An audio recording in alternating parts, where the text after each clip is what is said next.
About a year ago, I went to an open house at the Moberly High School to see the needs of the high school building.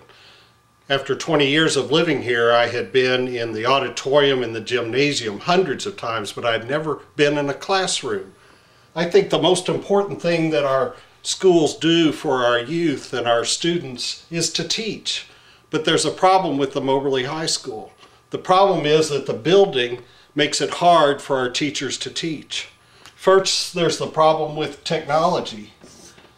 You plug in a plug and you blow a fuse. You try and access the internet and you can't because the wireless router goes through metal walls like putting your router in a refrigerator. The technology at the high school is worse than the technology at our elementary schools. Second is energy. Energy is wasted at our high school. We spend more on heating and cooling the high school than we do the middle school and Gratz Brown combined. That energy could be used in other ways to educate our students. There's also the atmosphere at the high school. Dark rooms, dark halls lead to poor education. There's water dripping from the ceiling and from the leaking roof into buckets and into carpets. And there's classroom space. There's not enough classroom space for our growing needs in our community and for our students. And finally, there's the HVAC factor. Now, I didn't know what HVAC was, but basically it's the heating and cooling system, the HVAC system. Basically, what I learned is that the heating and cooling system means that it's 50 degrees one day and 80 degrees another, depending on which class you're in or what day it is. All of these things together means that it's very hard for our teachers to teach our students in that school. We also talked about the importance of a building being efficient. Now, I'm not going to go through all of the reasons that this current building has problem with efficiency.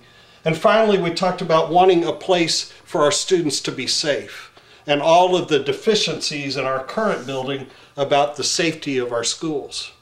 So one of the good things we've done over the past year is to come together. We've come together as community leaders, as parents, as students, as teachers in the school, as administrators, as employers in the community.